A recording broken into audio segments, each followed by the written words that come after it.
pastikan kamu sudah mengklik tombol like, subscribe, lonceng. Ya Nabi salam. Bismillahirrahmanirrahim. Assalamualaikum warahmatullahi wabarakatuh.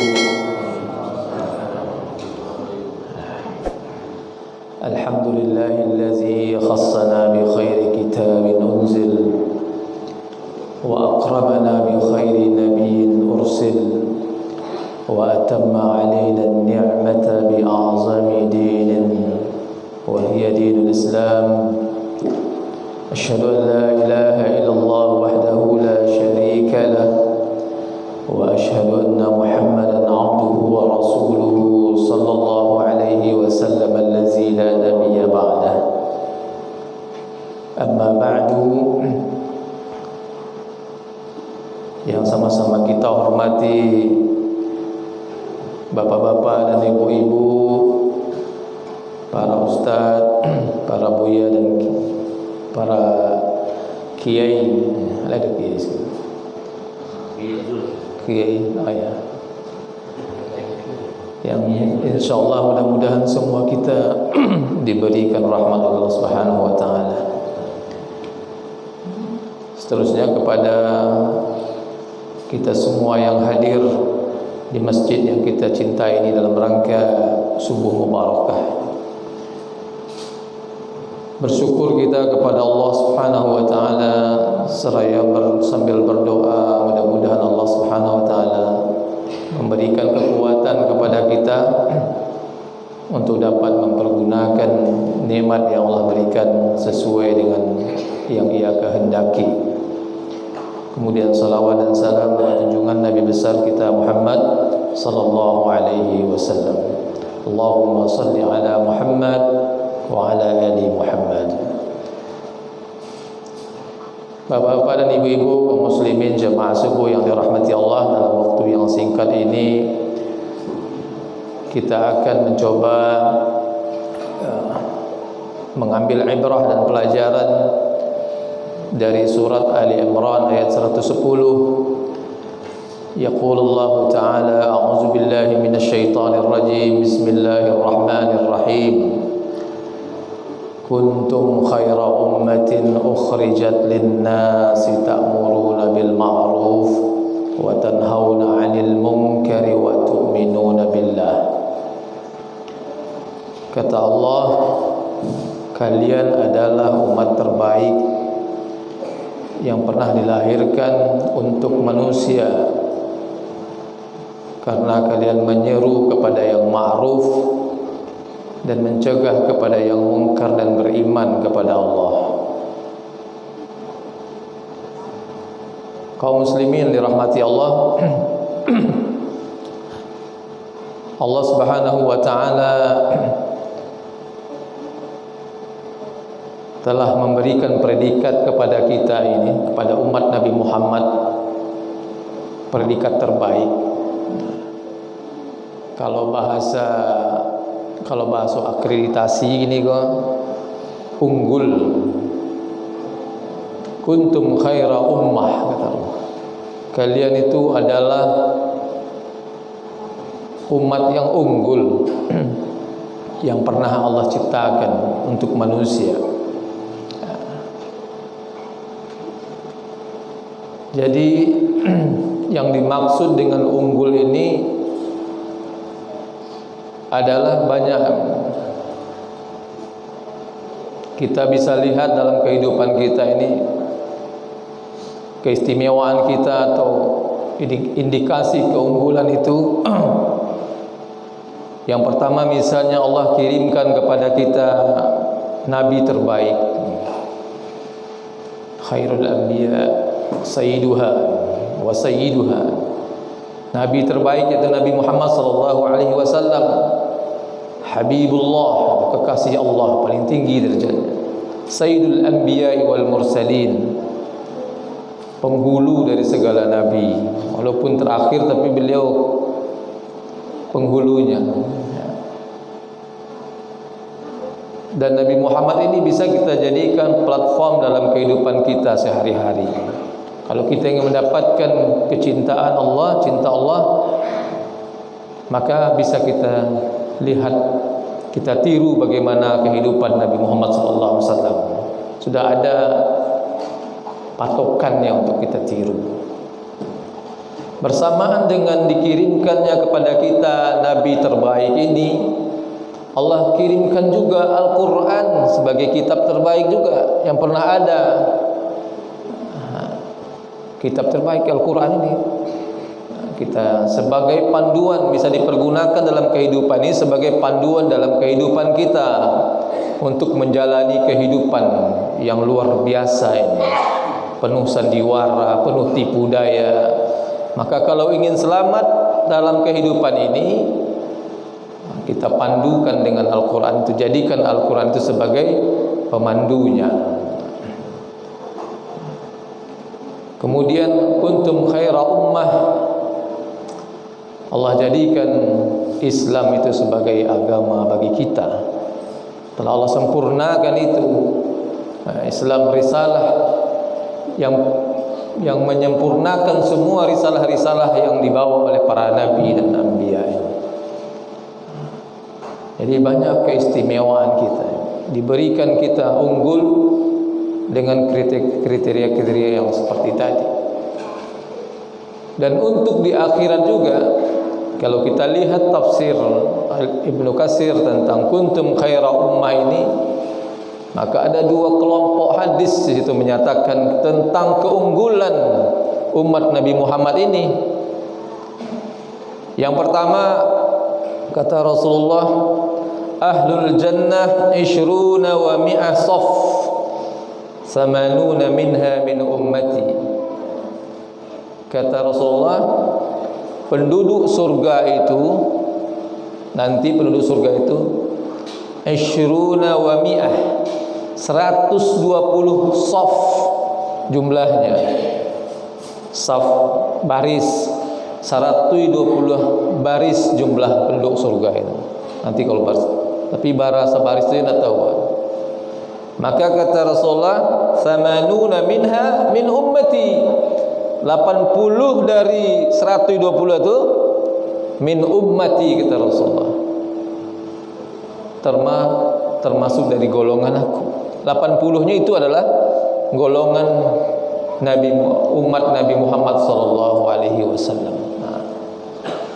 Berarti bara persen, 2/3 penduduk surga itu terdiri dari umat Nabi Muhammad sallallahu alaihi wasallam. Makanya kuntum khaira ummah, kalian adalah umat terbaik.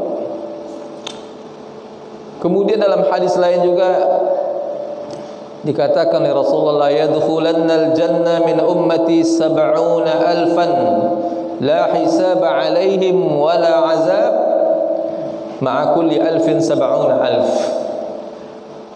Kata Rasulullah, pasti akan masuk surga dari umatku itu 70.000 orang, 70.000 orang, la hisab alaihim wala azab, tidak dihisab dan tidak diazab.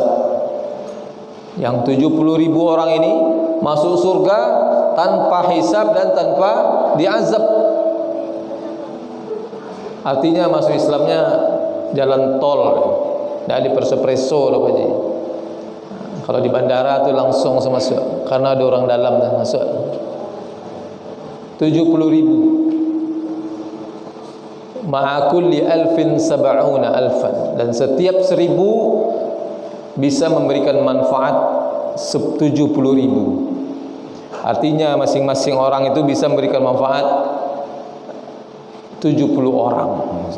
Masing-masing 1.000 tadi bisa memberi manfaat, bisa memberikan syafaat 70,000, 70.000 lagi. Artinya banyak dari penduduk surga itu adalah umat Nabi Muhammad sallallahu alaihi wasallam. Artinya ada yang masuk surga tanpa hisab, ada yang masuk surga juga dengan syafaat. bisa memberikan syafaat masing-masing kita ini. Maka elok laku lawak sama awak Pak Haji. Besok tersengging-sengging seketik Pak Haji bagi syafaat kan lumayan. Besok Pak Haji juga. Amin. Atau juga dalam hadis lain katakan inna rabbi a'tani sab'ina alfan yadkhuluna jannah bighairi hisabin. Kata Nabi kepada para sahabatnya waktu itu, sesungguhnya Allah Subhanahu wa taala memberikan kepadaku jatah 70.000 umatku masuk surga tanpa hisab. Lalu kata Umar, ya Rasulullah, fahalla istazadtahu yaum, wahai Rasulullah, lain minta tambah tadi dah. Itu kira kan 70. Maka kata Rasulullah, istazadtuhu fa'atani ma'a kulli rajulin 70,000. Lain minta tambah tadi. Lain tambah. Maka kata Allah, diberi tambah, setiap orang bisa memberikan syafaat 70.000. Ini lain lagi hadis. Ini lebih banyak lagi kalau ini kita amalkan. Jadi artinya kaum muslimin yang dirahmati Allah, memang kita umat Nabi Muhammad ini diberikan keistimewaan oleh Allah Subhanahu wa taala dan langsung diberikan predikat unggul dibandingkan dengan umat-umat yang lainnya. Makanya Allah katakan kuntum khaira ummatin ukhrijat linnas. Kemudian sambungan ayatnya katakan ta'muruna bil ma'ruf wa tanhauna 'anil munkar. Dalam tafsir itu dikatakan kalau ingin kita mempertahankan penilaian atau predikat unggul tadi, maka syaratnya cuma itu saja, terselenggaranya amal ma'ruf nahi munkar di muka bumi ini. Karena begitu pentingnya amal ma'ruf nahi munkar ini sebagai keseimbangan terhadap hukum-hukum Allah di muka bumi ini. Amar ma'ruf itu adalah adanya orang-orang yang senantiasa mengajak atau menyeru kepada yang baik, yang diridhoi oleh Allah Subhanahu wa taala, dan yang pada waktu bersamaan juga harus ada yang mampu mencegah kemungkaran. Itu untuk keseimbangan dalam kehidupan ini. Perlu ini dijaga untuk mempertahankan prediksi unggul tadi ini. Oleh karena itu kaum muslimin, makanya dalam kehidupan kita ini mesti ada orang ini. Masing-masing sektor itu, masing-masing tempat itu harus ada orang-orang yang mampu menegakkan amar ma'ruf nahi munkar ini. Itu sebuah kemestian yang Allah minta itu. Harus ada orang yang selalu mengajak itu dan mampu untuk melarang itu. Baru seimbang dia. Dan biasanya itu paling efektif dilakukan oleh orang-orang yang punya kekuasaan, orang-orang yang punya kekuatan, orang-orang yang berwibawa, yang ditinggikan saran, yang apa namanya itu, diduluan salangka, atau orang-orang yang memang punya pengaruh di tengah-tengah masyarakat. Mesti ditegakkan, dilakukan ini. Kok di Mosaji kok tiba Pak Haji Dafril lah. Sorak Pak Haji kok. Balik kosong saya Mosaji kok. Bareng ada orang Mosaji, ke Mosaji lah kalian saudara bencong kalian saudara lama saya Mosaji. Itu terus ada orang lah model itu. Bencong kalian saudara lama di rumah sembahyang. Akhirnya rami orang Mosaji. Harus ada yang seperti itu Pak Haji. Dan begitu juga sebaliknya, ada juga yang mampu melakukan mencegah kemungkaran itu. Maka Pak Haji itu mengamuk-ngamuk kalau ada anak-anak barang makak-makak semua saji kok. Makak kalian lain. Harus ada. Itu untuk keseimbangan biar nanti nyaman beribadah dan seterusnya gitu. Karena Pak Haji kan dituakan di masaji kan. Ba'ala itu sami'na wa ata'na. Takui wa kalau merah-merah Pak Haji. Ikut talambe kata lambe saya. Jadi kerja imam talambe je kemarin. Itu takwiknya kalau begitu. Itu ada amal ma'ruf untuk menjaga keseimbangan. Di rumah tangga juga begitu, Bapak Ibu. Di rumah awak tuh tentunya para suami, para bapak itu yang berfungsi untuk ini, untuk menegakkan amar ma'ruf nahi mungkar ini mesti dilaksanakan ini. Ya mesti dia mengajak orang rumah, lazan tua, kalau bunda lazan bunda, jangan masak yo, sembahyanglah dulu, harus ada seperti itu, sholatlah dulu. Anak juga mau itu, ya tak? Jangan menonton jo, tu orang lah komat tuh, musaji lah. Atau juga mampu melakukan mencegah kemungkaran. Lihat anak di rumah itu agak lain bantuannya kan. Anak laki-laki lah pakai sarawak pendek. Kini ada anak laki-laki Pak, sarawaknya pendek mana Pak? Alah sampai ke iku tu ah. Mun nak lo mengerti lo. Sudah tu bainai kukunya. Iku lah ada je tagan je orang gaya di rumah kalau. Ini tidak bisa dibiarkan ini. Orang tua mesti berkewajiban mencegah seperti ini. Ikut jangan anak kalau lain, alah melambai lah, apa itu harus mengerti orang tua itu. Begitu juga dengan yang perempuan itu. Jangan dibiarkan saja keluar rumah tanpa hijab, tanpa menutup aurat keluar rumah ya. Tidak boleh dibiarkan. Harus ada amar ma'ruf nahi mungkar dan itu ditegakkan di semua tempat. Di lingkungan kita juga seperti itu kaum muslimin yang dirahmati Allah. Makanya orang-orang yang dituakan atau yang ditinggikan seranting, didulukan selangkah itu harus orang-orang yang kita pastikan dia mampu untuk melakukan proses amar ma'ruf nahi mungkar ini.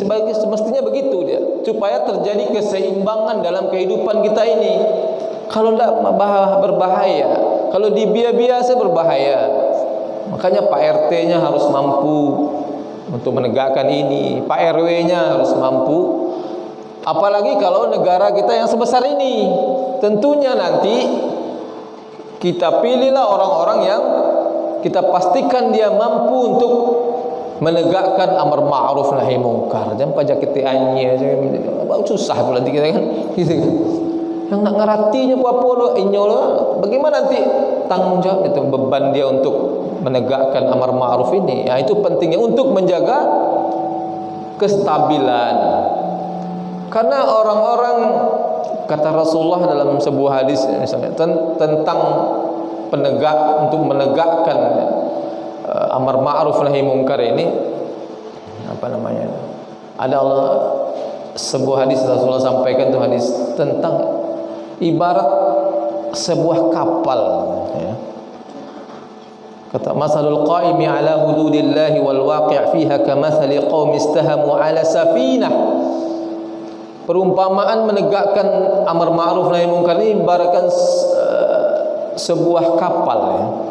Di kapal itu ada orang yang tempatnya di bawah, ada yang di atas ya kan? Sebagian ada di bawah, ada yang di atas. Maka biasanya orang yang di bawah itu kalau ingin air, dia kalau ingin mengambil air dia pergi ke atas. Payunyo kate kalau ingin ambil air orang yang di bawah itu. Nah, ketika dia ke atas itu dia melewati orang-orang yang ada di atas itu. Keceknya kok ke menggaduh lo ambo naik turun kok. Mbak kira-kira kok mau lubangi sesekete di bawah untuk ambil air mbak kira-kira. Supaya nak menggaduh kalian yang di atas. Kalau seandainya dibiarkan oleh orang yang ada di atas itu, tindakan melubangi kapal yang ada itu oleh orang yang di bawah itu, maka pasti semua orang akan celaka. Nah, tapi kalau itu dicegah, selamatlah semuanya. Boleh kok sado melubangi kan gitu lah. Seorang saya melubangi di bawah itu ya. Karam kapal. Begitu pula lah kehidupan ini. Kalau dibiarkan kemaksiatan dilakukan oleh orang-orang tanpa ada yang melakukan tindakan pencegahan ini, maka karamlah kita sadunya. Apalagi dia adalah apalagi itu dilakukan oleh orang-orang yang berwenang dan segala macamnya, yang kuat. Makanya harus ada itu orang-orang yang kuat, yang lebih kuat, yang bisa dipastikan untuk itu. Oleh karena itu kata Allah, wal takum minkum ummatun yad'una ilal khairi wa ya'muruna bil ma'ruf wa yanhauna 'anil munkar ulaika humul muflihun, gitu ya. Terkait penegakan amal ma'ruf nahi munkar ini terkait berhubungan dengan sebuah kesuksesan. Kalau itu terlaksana, maka sukseslah kehidupan kita di mana-mana, di rumah tangga, di masjid, di lingkungan kita ini, atau di negara yang kita cintai ini. Oleh karena itu kaum muslimin yang dirahmati Allah, melalui ayat ini kita berpesan, marilah kita pertahankan bersama-sama status predikat unggul kita ini di hadapan Allah Subhanahu wa taala, selalu menegakkan, selalu menyeru kepada kebaikan dan berupaya untuk mencegah kemungkaran. Kemudian untuk hal tanggal 14 Februari nanti, mari kita 14 Februari ya. Mari kita pilihlah pemimpin-pemimpin, penguasa-penguasa yang memang kita pastikan dia mampu untuk melakukan peran sebagai orang yang ya'muruna bil ma'ruf wa yanhauna 'anil munkar. Semoga karena itu adalah syarat untuk keselamatan kita bersama. Barangkali itu saja yang dapat saya sampaikan. Terima kasih atas segala perhatian, mohon maaf atas segala kekurangan. Wabillahi taufiq wal hidayah. Wassalamualaikum warahmatullahi wabarakatuh. يا رسول سلام عليك يا حبيب سلام عليك صلوات الله عليك. Iya ada dulu. Iya gimana tadi malam? Iya masalahnya kalau masuk HCU bagaimana? Ini kan lah masuk HCU. Kalau masuk, iya aja mau terbikin. Pernah sih temu di BEM, bukan di hospital pokok Semen Padang. Tapi ya mah kita mencari mah waktu itu. Nah ini baru lagi kalau pulang kan, itu balik dia. Lebih dia. Asal mujun dah.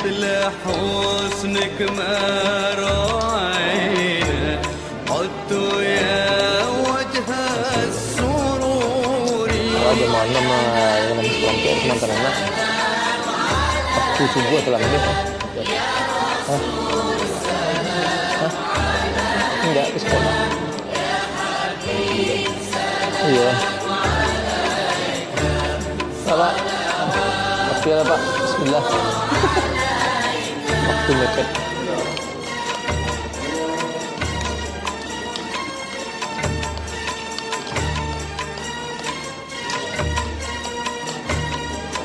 Berdatak ya di malam hari aku nak bagi tak panjang ni. Ada satu waktu lupa je. Sama-sama waktu.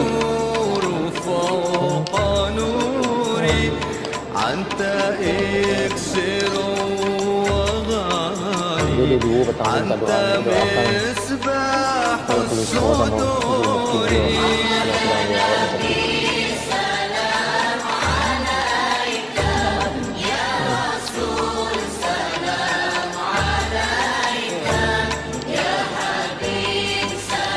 Betul.